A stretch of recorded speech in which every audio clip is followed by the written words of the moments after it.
بسم الله الرحمن الرحيم. الحمد لله رب العالمين، والعاقبة للمتقين ولا عدوان إلا على الظالمين، وأشهد أن لا إله إلا الله ولي الصالحين، وأشهد أن سيدنا محمدا عبده ورسوله وصفيه من خلقه وحبيبه، أرسله الله بالهدى ودينه الحق ليظهره على الدين كله ولو كره المشركون. اللهم صل وسلم وبارك على سيدنا محمد وعلى آله وصحبه ومن دعا بدعوته إلى يوم الدين. أما بعد، سبحانك لا علم لنا إلا ما علمتنا إنك أنت العليم الحكيم. رب زدنا علما وألحقنا بالصالحين. اللهم وفقنا لما تحبه وترضاه يا كريم، واغفر لنا ولوالدينا ومشائخنا ومعلمنا والمسلمين، آمين. أيها الإخوة والأخوات، السلام عليكم ورحمة الله وبركاته. وبعد السلام ولا ليال مركو ugu horeysa ilaahay baa mahad iska leh. ilaahaygi mar kale noo suurto geliyay annagoo khayraadka iyo wanaagga isku sheegayno. waxaanu soo haynay mowduuceen ciwaankiisu ahaa madaakhil shaytaan, meelaha shaytaanka uu bini'aadanka ka soo gala ayaan ka sheekaynaynay. waxyaabihii madaakhisha waxaa ka mid ahayd waxa waaye inuu qofka dadka inuu ku rido ya'si uu ku abuuro quursasho. markii aan ka soo baxnay waxaa kaloo aan dhahnay almushaarakatu fi alamwaali waalawlaad, inuu ka qayb qaadanayo oo uu shirko kala la noqonayo, maalkana uu dadka uu kula shirkoobayo, owlaaddana uu kala shirkoobayo. marka mushaarakadii ayaan soo galnay.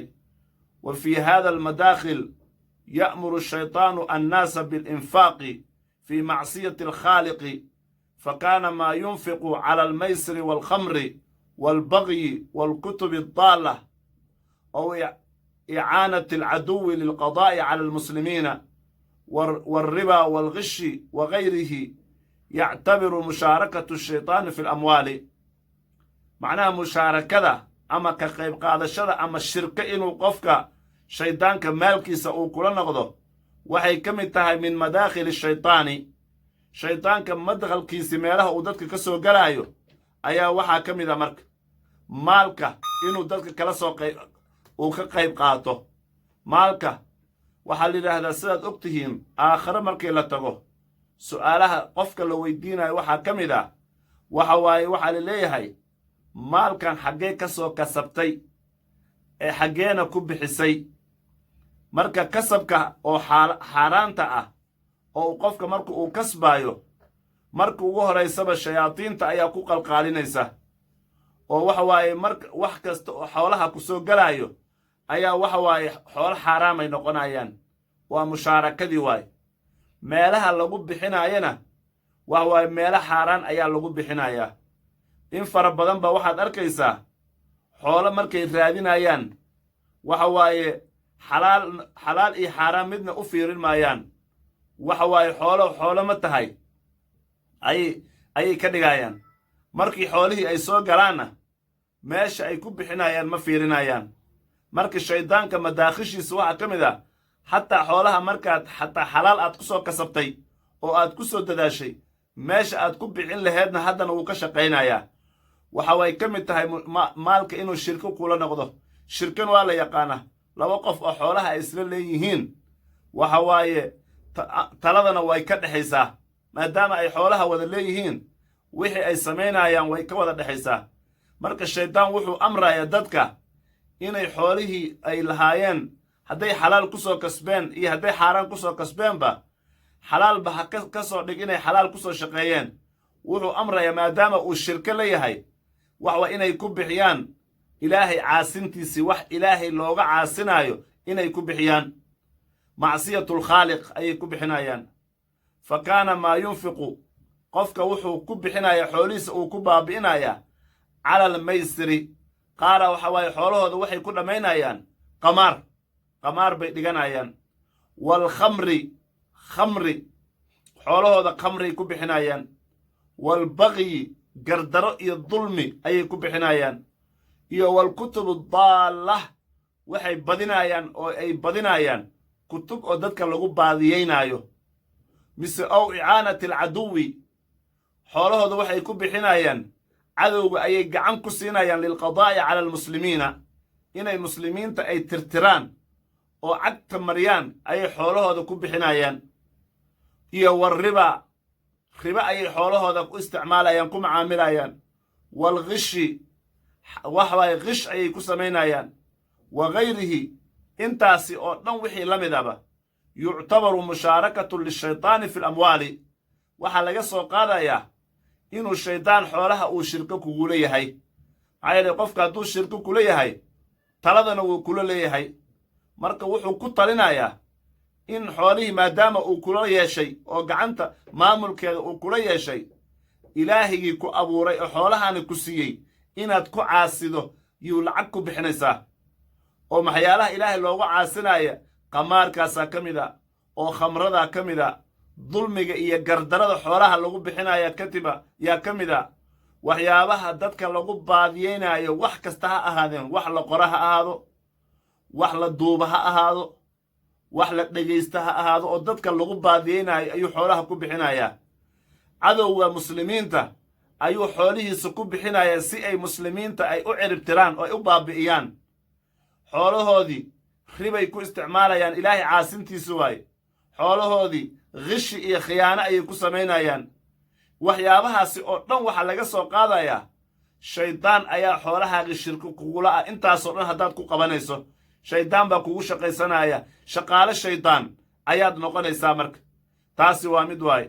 wa yascaa caduwallaahi lilmushaarakati fi lawlaadi cadowga ilaahay inuu haddana maalka markuu kugula shirkoobo owlaaddana inuu kugula shirkoobo ka shaqaynayaa uu u dadaalayaa sidee buu owlaaddana uu shirko ku yeelanayaa oo wax ku darsanayaa bian yajcalahum yusammuuna awlaadahum bimaa laa yarda allaaha waxa waaye owlaadda qaabka oo uu shirko kugula noqonayo wuxuu ka bilaabayaa marka aad ilmahaaga hooyadooda aad la gogolgalayso oo aad magac ilaahaya ku ilowsiinayaa waxa waaye inaad ilaahay ka magangasho oo shaydaan iyo aad ka magangasho ku ilowsiinayaa meeshaasi wuu kugula shaqaysanayaa shirkuu kugula noqonayaa markii ilmihii ay dhashaanna magacyo oo aan ficnayn inaad u bixisuu kugu qalqaalinayaa oo aan ilaahay raalli ka ahayn in ilaahay magacyaha owlaadda loo bixinayo wuxuu rasuulkeen uu sheegay wuxuu noo sheegay khayru lasmaa'i maa xumida wa cubbida waxa waaye wixii ilaahay addoon looga dhigo oo wixii ilaahay loogu mahadinayo ayaa magac ugu fiican magacyaha ilaahay ugu necab yahayna waa wixii waxaan ilaahay ahayn addoon looga dhigo sida gaaladii horeba waxa waaye sanam cuzo la yidhaahdo oo ay caabudaayeen ayay addoon ugu dhigaayeen oo dhihi jireen cabdulcuza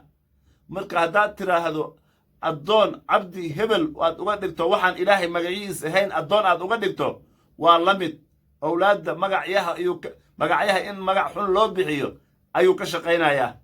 waxa waaye waxyaabihii ay caabudaayeen waxaa ka mid ahaa allaata sanam laata la yidhahday caabudaayeen inay cabdullaata inay yidhaahdaan inay u bixiyaan ayuu ku qalqaadinayaa bilmaadi markii hore dadkii asnaamta magacyo ay caabudi jireen ayay addoon uga dhigi jireen cabdulcuza iyo cabdulmanaat iyo cabdullaat iyo waxaasay u bixi jireen wakhtigii hore hadda marka haddii aad tidhaahdo waxa waaye qof fiican ilaan waxaan asnaamtan magacyahan ay u bixiyeen waxa waaye alcuza waxa waaye waxaan ku idhaahdaa min alcasiiziya laga keenay waxa waaye mid kastaba meel fiican buu salku ku hayay oo ay sanamka dhigteen haddana dad wanaagsan oo saalixiin ah waxa waaye dadka ay jecel yihiin haddaad makhluuqaadka ilaahay ka mid a aad addoon uga dhigto cabdulxasan oo kale inaad tidhaahdo xasan addoonkiisii waxa waaye xasan waa qof oo makhluuqaadka ka mid ah magacyaha bini aadanka magacyahooda waay ilaahay magacyihiisa ka mid maa xasan cabdulxasan qofka haddaad tidhaahdo oo kale la mida cabdulxusein oo kale inaad tidhaahdaa la mida cabdu caliy inaad tidhaahdaan la mida cabdu muxamed inaad tidhaahdaan la mida ilaa aakhiri haadihi alasmaa waxa waaye kowba asaga marka ilmaha aad magac u bixinayso inuu ku khaldo ilaahay inaad ka wareejiso ilmahani cid kale addoon inaad uga dhigtaa ayuu magac uga dhigaysaa asmaa'daasi ow yajcaluhum yadkhuluuna aabaa'ahum bigayri addiini alladii irtadaahum allaahu wa bizina biummihi ow qatlihi oo awlaadihi waxa waaye wa awlaadihi wa awadihi waxyaabaha oo xoolaha maxaan ku dhaha awlaadda uu kugu shirkoobaayo waxaa ka mid ah in uu maxaan ku dhahdaa ilmihii in uu geliyo maxaan ku dhahdaa an yadkhuluu abnaa'ahum bigayri diini inay mise ilmahooda ay sabab ugu noqdaan waxa waaye diinta ilaahay waxaan ahayn diin kale inay ayaga sabab ugu noqdaan ayaa dhici kartaba bigayri diini alladii irtadaahu allaahu ilaahay diintii uu raalli ka ahaa diin aan ahayn inaad sabab ugu noqoto inaad ilmaha geliso taasna wuu keenayaa marka waxa waaye aw bizina ilmaha inaad ku dhasho zina inaad ku dhasho waxa waaye aw bizina biummihi ilmahan hooyadooda inaad ka sinaysato oo zina aad ku dhasho ow qatlihi mise inaad ilmihii aad disho mise oo wa'dihi mise nolosha inaad ku duugto waxaasoo dhan wax shaydaanka qurxinayo waaye in ilmihii la dilo mise nolosha lagu aaso waxaasoo dhan saxiixaynka waxaa ku sugan waxaan si looga badbaado bal axaadiista rasuulkana aan fiirino waxa waaye inaad ilmahaaga oo uu shayddaan uu shirko uu kula noqdo waxyaabahaasaa keenaya sidaasuu kuula dhaqmaya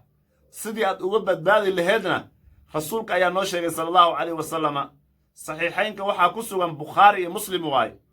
anna rasuula allahi sala allahu calayhi wasalama qaala rasuulka ilaahay wuxuu yidhi low anna axadahum qof idinka mid ah idaa araada an ya'tiya ahlahu inuu ehelkiisa u tago marku uu rabo inuu ehelkiisa la gogolgalo mise waxa waaye ehelkiisa inuu galmo ku sameeyo hadduu rabo qofka rabitaan xaaskiisa hadduu u baahdo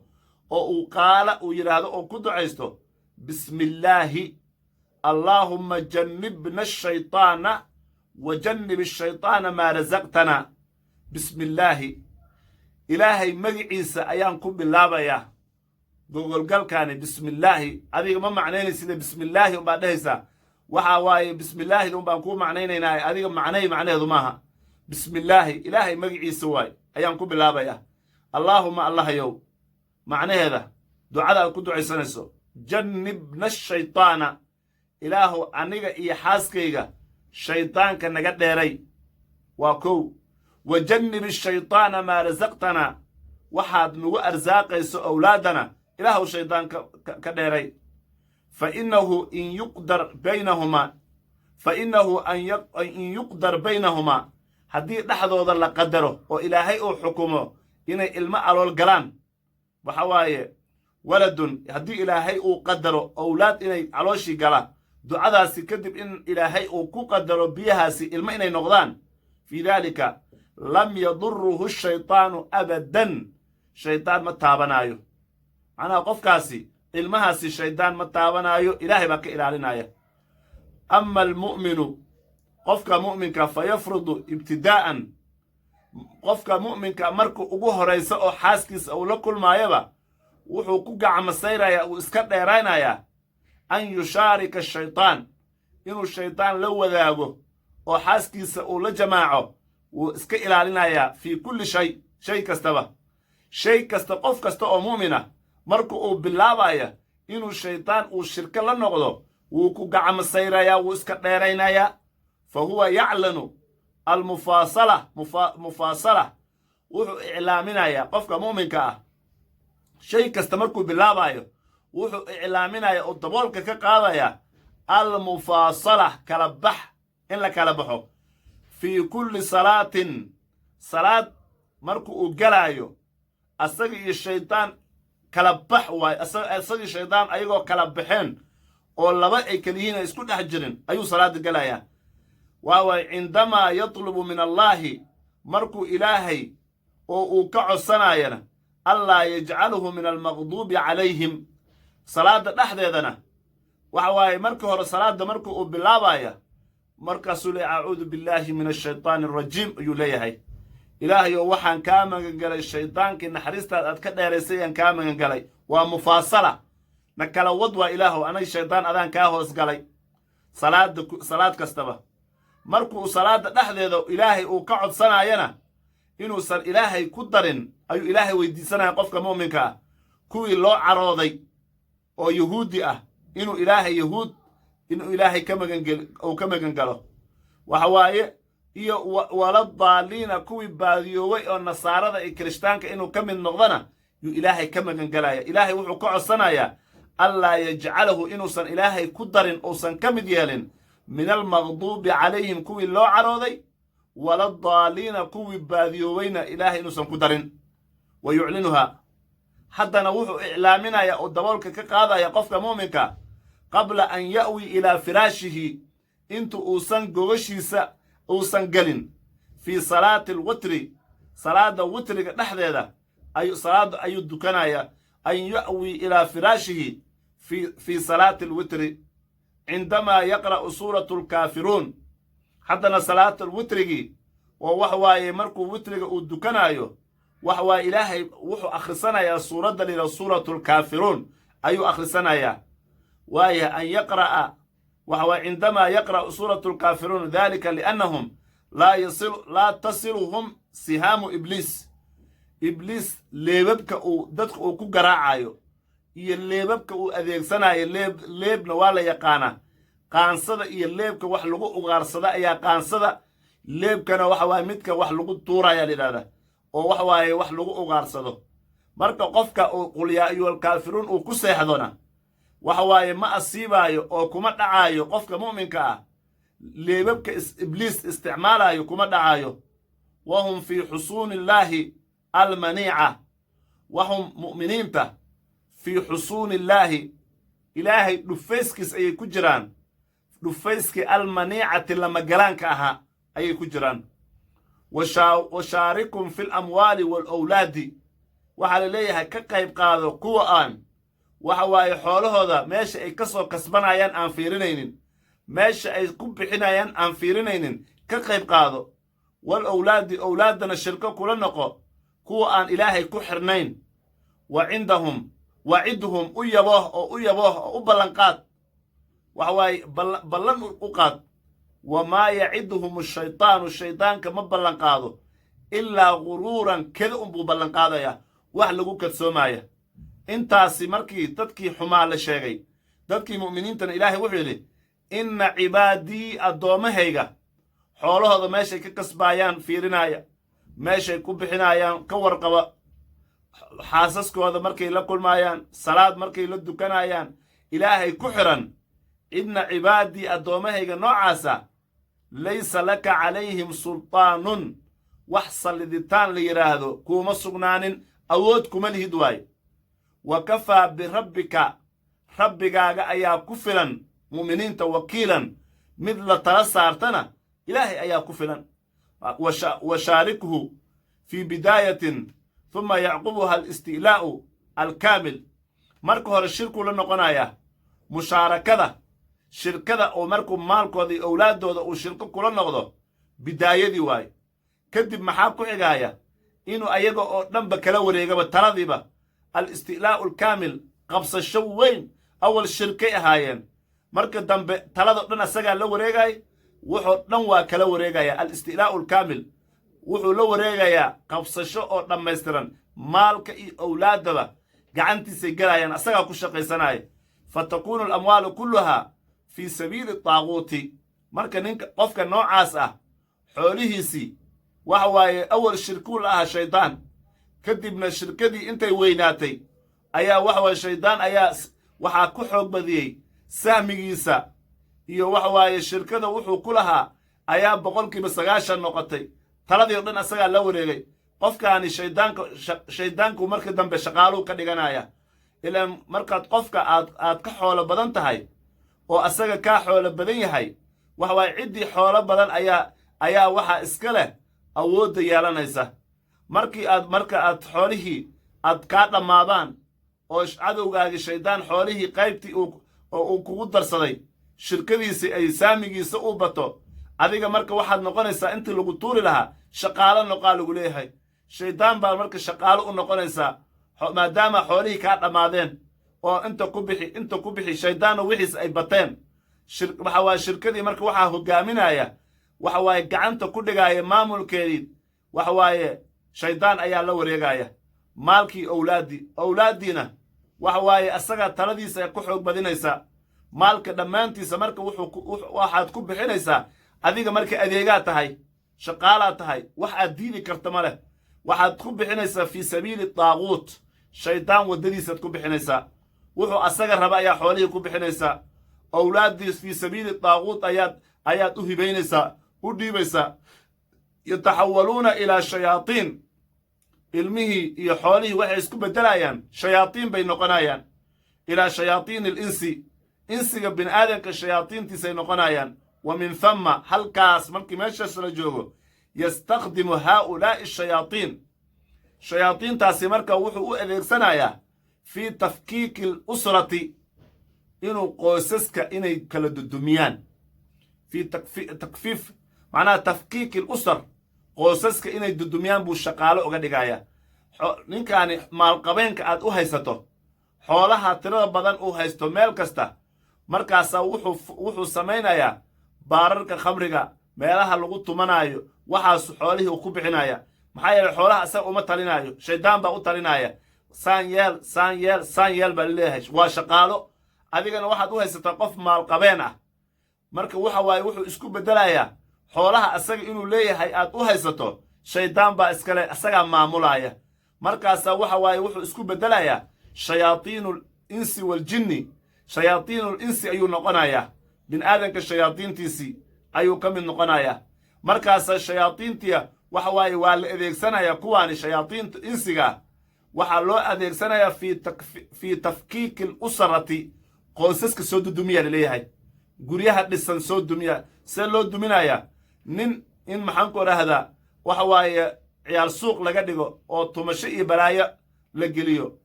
gabadhii mise ayadana meel kale loo baadiyeeyo oo gurigii la kala dudumiyo waxa waaye usradii marka saas ay ku dudunto allatii hiya fii labanaati almujtamac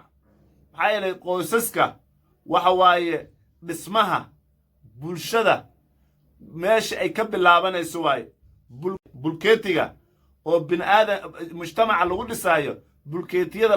la saarayo qoysaskaas ayaa ka mid ah qoysaskaasi soo dudumyaa laleeyahay ummad qoysaskoodii ay dudumeen oo waxay qoysaskoodii khalkhal ku jira bulshadaasi bulsho dhisan ma ahaanayso marka waxay ka mid tahay usradana iyo labinaatulmujtamac mujtamaca labinaadkiisa meesha aas-aaskiisa waay wa akharu maa yascaa waxyaabaha uu shayddaanka uu ku dadaalayo waxaa ugu badan ilaa tafkiiki alusrati asaalixa qoysaska oo saalixiinta ah ilaahay ku xihan oo ahludiinka ah sidii lagu kala furfuri lahaa oo la ysku diri lahaa oo maxaanku rahda buuq iyo barbaleen dhexdooda loo dhigi lahaa ayuu ku dadaalayaa liannahaa tacmalu diddahu maxaa yeelay qoyskaasi saalixiinta wanaagsani waxa waaye inay sii jiraan shaqadiisa ay ka hor imaanayaan waxa waaye liannahaa qoyskaasi wanaagsan waaye tacmalu diddahu oppositkiisu waaye asagay ka soo horjeedaan fii tilka almacrakati alkhaalida dagaalkan oo waxa waaye aan dhammaanaynin oo uu shaydaan uu ku jiro usrada wanaagsan cusrada qoyska wanaagsani waxa waaye dhib ayay ku tahay asaga dagaalkiisay waxa waaye caqabo ku yihiin marka guryaha in la dudumiyo dagaalkiisii ayuu ugu fududaanayaa marka oo bulshada uu ku qabsanaayo taasna marka washaarikum fi alamwaali waalawlaadi waaye marka waxaan u soo gudbaynaa madaakhishiya weli wadnaaye meelaha uu ku dadaalayo mid baa ka dhalanayse tafkiikul usar usrada in la dudumiyo qoysaska in la burburiyo in barbaleen dhexdooda la dhigo oo in la isku diro waxa waaye meelaha uu shayddaanka uu dadka ka soo galaayo baadiyeynta waaye tafkiikul usar baa layidhahdaa nabiyullaahi yuusuf calayhi assalaam wuxuu ogaaday oo ka warqabay fii nihaayati almataaf baa layidhahda wax walbaba meel bay ku dhammaan wareeggaasi meesha uu ku dhammaanayo ayuu ogaa haada almadkhal madkhalkaani shayddaanka madkhalkiisii meelaha uu ka soo galaayo nihaayadiisa meesha ay ku dhammaanaysa ayuu yaqaanay nebi yuusuf cindamaa rafaca abawayhi cala alcarshi markuu uu u kor yeelay waalidiintiisii carshiga u kor yeelay wa kharruu lahu sujadan ay u sujuudeen fa qaala mukhaatiban abaahu nabiyullaahi yuusuf asagoo aabbihiisa la khitaabaya wuxuu yidhi haadaa ta'wiilu ru'yaaya min qablu haadaa tani dhacdadaani hadda aan goobjoogga aan ka nahay ta'wiilu ru'yaaya riyadayda ruyooyinkaygii fasiraaddooda waay min qablu hadda ka hor aan ku riyooday qad jacalahaa rabbii xaqaa ilaahay wuxuu ka dhigay rabbigayga riyadii xaq buu ka dhigay awal riyay ahayd laakiin ilaahay dhab buu ka dhigay maxaa yeele riyada ambiyada waa waxyiye waqad axsana bi ilaahay wuu i wanaajiyey id akhrajanii min assijni markuu iga soo saaray ilaahay wanaag buu ii sameeyey xabsigii falabitha fi sijni bidca siniina dhowr sano toddoba sano ayuu xabsi ku jiray waqad axsana walxaal qad axsana markuu ilaahay uu hagaajiyey bi aniga uu ii hagaajiyey id akhrajanii markuu iga soo saaray min assijni xabsiguu iga soo saaray oo wajaa'a bikum idinkana idin keenay min albadwi baadiyaha idinka keenay min bacdi an nazaga ashaytaanu bal fiiri min bacdi an nazaga ashaytaanu shaydaan markuu isku kiino qujiyey baynii aniga iyo wa bayna ikhwatii anigii walaaladayda markuu shaydaan isku keena diray kadib ilaahayga idin keenay baa mahad iska leh maxaa yeelay inna rabbii rabbigayga latiifun waa turid badan yahay liman yashaau latiifun limaa yashaa ciddu uu doono ayuu u turaa ilaahay innahu alleh huwa alleh alcaliimu alle cilmi badan waaye alxakiimu oo falsuuban haadaa huwa sha'nuhu daa'iman waxa waaye taasi sha'nigiisu waa shaqadiisu waay daa'iman shayddaanka shaqadiisa waatan maxay tahay shaqadiisa tafkiiku kullu shay kastoo is haysta inuu kala daadiyo ayaa shaqadiisa ah kullu shayin yajtamicu shay kastoo isku imaada oo kulansan oo midaysan shaqada shayddaanka uu ka qabanayo inuu kala daadiyo waayo maxaa li'anna aljamca dadka markay urursan yihiin qoyska markuu urursan yahay hooyada aabbaha ilmaha ay aruursan yihiin bulshada ay aruursan tahay qaraabada ay aruursan yihiin waxa waaye dadka waddankaasi dowladdaasi dadkeedii ay wada aruursan yihiin muslimiinta ay aruursan yihiin wax walboo aruursan li'anna biljamci quwatun awood waaye isku imaatin iyo ishaysashada waa awood wa bilinfiraadi kala tag qoys oo la burburiyo waxa waaye xaas iyo ilmo iyo wixii oo dhan la kala daadiyo infiraad qofba meel laga tuura ilmihii meel kale lagu xareeyo hooyadii waxa waaye garab rarata noqoto aabbihii duur wareeg noqdo waxa waaye tafkiik uu yimaado infiraaddana keligana waa dacfi waaye fa huwa yuxibbu shaydaan wuxuu jecel yahay an yaquuda annaas dadka inuu u kaxeeyo ila alhaawiyati naarta haawiye la yidhaahdo inuu ku ururiyo oo ku shubo ayuu rabaa fa akthir maa yahumuhu waxa waaye fa aktharu maa yahumuhu waxyaabaha uu ku haminaayo ugu badan oo naarta uu dadka uu ku geynaayo waxaa ugu badan tafkiiku lusrati qoyska familka oo la kala daadiyo waayo haadaa huwa aladii yuhaddiduhu waa midka oo tahdiidka uu ku samaynaayo wa yuhaddidu baatilahu baatilkiisana uu dadka uu ku burburinaayo wa khaasatan idaa salaxa weliba qoyska marku uu qoys wanaagsan yahay qoys ahludiin u yahay qoys oo dadkoodii diinta ku dhaqmaayaan oo fiican ay yihiin waxyaabaha uu asaga oo baatilka uu la aado oo ciidamadiisa uu ku kiciyo oo shaqaalihiisa uu ku soo fasaxo oo wax waaye ninkana dhinac u kaxeeyo naagtana dhinac u kaxeeyo carruurtii wixii dhan inuu kala dadaadiyo ayuu wax waaye hadafkiisii waxyaabaha uu baatilka uu dadka kula dagaalamo taas ayaa gaar ahaan haddii qoyskaasi uu qoys saalix u yahay marka waxaad arkaysaa marka qoysaska broblem-ka haysta guryaha broblem-ka haysta haddaad aragto waxaa ka dhex shaqeeyey shaydaan baa ka dhex shaqeeyey min bacdi an nazaga ashaytaanu baynii wa bayna ikhwatii nabi yuusuf saasuu leeyahay markuu waxa waaye isku keena diray oo na kala daadiyey aniga iyo walaaladayda marka nabi yuusuf waxa waaye khaatiradooda qalbigooda ayuu saxayaa shaydaan wuu ka shaqeeyey sax laakiin nabi yuusuf wax uu dhibkaasi uu lug ku lahaa ma leh macnaha laba dhibaato isu geysatay sidaas oo kale ayuu hadlayaa aniga iyo walaaladayda markuu isku keena diray macnaha wuxuu ayagana dhinacna qalbigooda niyadoodu ayuu ilaalinayaa dhibka ayaga keligooda inuu ku aadiyo shaydaan baa kasii faa'iidaysanaya markuu shaydaan isku keeni diray buu yidhi oo shaydaan oo dhexdeenna ka shaqeeyey marka guri oo buuq ka jira haddaad aragto nin iyo xaaskiisoo ishaysta haddaad aragto qoys broblem ka taagan haddaad aragto waxaa ka dhex shaqaynaya ibliis iyo ciidamihiisa shayaatiinul insi waljinni ayaa ka wada shaqaynaya bal xadiiskan rasuulkeena oo si fiican noogu qeexay qof kastaba xadiiskaani hortiisii ha soo dhigto xadiiskaanina waxaan ku sharixi doonaa sida uu shaydaanka uu dadka u kala daadinaayo oo qoysaska u kala burburinayana casharkan midka ku xiga ayaan ku qaadan doonaa qaybtan halkan ayaan ku joojinaynaa ilaahay ha nagu anfaco hada wabilaahi tawfiiq wallahu calaa maa aquulu wakiil wassalaamu calaykum waraxmat ullaahi wabarakaatuh